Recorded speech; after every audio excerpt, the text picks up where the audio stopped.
हर हर महादेव सभी को जय श्री हरि विष्णु। कार्तिक मास महात्म्य कथा अध्याय 16। सुनो लगाकर मन सभी संकट सब मिट जाए। कार्तिक महात्म का कमल सुनो 16वां अध्याय। राजा पृथु ने कहा, हे नारद जी, ये तो आपने भगवान शिव की बड़ी विचित्र कथा सुनाई है। अब कृपा करके आप यह बताइए कि उस समय राहु उस पुरुष से छूटकर कहाँ गया। नारद जी बोले, उससे छूटने पर वह दूत बर्बर नाम से विख्यात हो गया और अपना नया जन्म पाकर वह धीरे धीरे जलंधर के पास गया।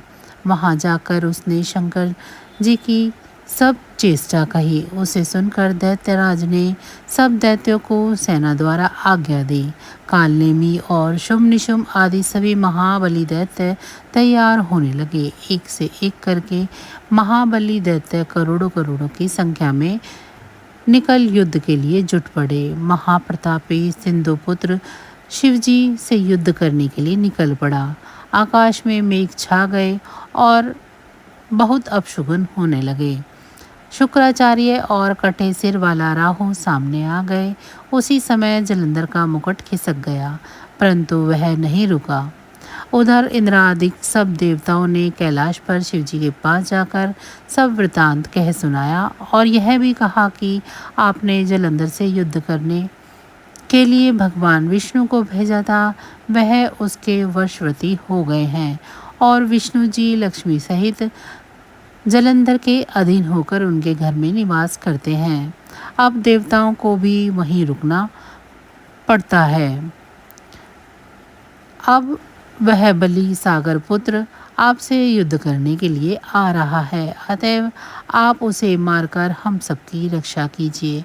यह सुनकर शंकर जी ने विष्णु जी को बुलाकर पूछा कि हे ऋषिकेश, युद्ध में आपने जलंधर का संहार क्यों नहीं किया और वैकुंठ छोड़कर आप उसके घर में कैसे चले गए।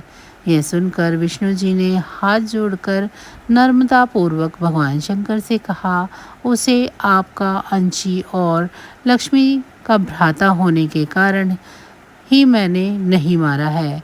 यह बड़ा वीर और देवताओं से अजय है। इस पर मुग्ध होकर मैं उसके घर में निवास करने लगा हूँ। विष्णु जी के इन वचनों को सुनकर शंकर जी हंस पड़े। उन्होंने कहा, हे विष्णु, आप क्या कहते हैं? मैं उस दैत्य जलंधर को अवश्य मारूंगा। अब आप सभी देवता जलंधर को मेरे द्वारा ही मारा गया जान अपने स्थान को जाइए। जब शंकर जी ने ऐसा कहा तो सब देवता संदेह रहित होकर अपने स्थान पर चले गए। इसी समय पराक्रमी जलंधर अपनी विशाल सेना के साथ पर्वत के समीप आ कैलाश को घोर सिंहनाद करने लगा। दैत्यों के नाद और कोलाहल को सुनकर शिवजी ने नंदी आदि गणों को उनसे युद्ध करने की आज्ञा प्रदान की। कैलाश के समीप भीषण युद्ध होने लगा। दैत्य अनेकों प्रकार के अस्त्र शस्त्र बरसाने लगे। भेरी, मृदंग, शंख और वीरों तथा हाथी, घोड़े और रथों के शब्दों से शाब्दित हो पृथ्वी कांपने लगी। युद्ध में कटकर मरे हुए हाथी, घोड़े और पैदलों का पहाड़ लग गया। रक्त मांस का कीचड़ उत्पन्न हो गया। दैत्यों के आचार्य शुक्र जी अपनी मृत संजीवनी विद्या से सब दैत्यों को झिलाने लगे। यह देखकर शिव जी के गण व्याकुल हो गए और उनके पास जाकर सारा वृतांत सुनाया। उसे सुनकर भगवान रुद्र के क्रोध की सीमा न रही। फिर तो उस समय उनके मुख से एक बड़ी भयंकर कृत्या उत्पन्न हुई, जिसकी दोनों भुजाएं ताल वृक्ष के समान थी। वह युद्ध भूमि में जाकर सब असुरों का चर्वण करने लग गई और फिर वह शुक्राचार्य के समीप पहुंची और शीघ्र ही अपनी योनि में गुप्त कर लिया। फिर स्वयं भी अंतर्ध्यान हो गई। शुक्राचार्य के गुप्त हो जाने से दैत्यों का मुख मलिन पड़ गया और वे युद्ध भूमि को छोड़ भागे। इस पर शुभ निशुम और कालनेमी आदि सेनापतियों ने अपने भागते हुए वीरों को रोका।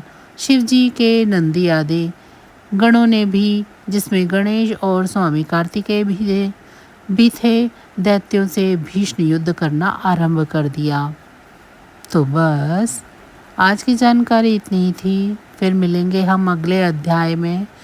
तब तक अगर आपको मेरे ये जानकारी अच्छी लगी है तो वीडियो को लाइक करें। चैनल को अभी तक सब्सक्राइब नहीं किया है तो अगले अध्याय के लिए चैनल को भी सब्सक्राइब कर लें। आप सभी पर भगवान विष्णु की कृपा दृष्टि सदैव बनी रहे। इसी के साथ आप सभी का बहुत बहुत धन्यवाद।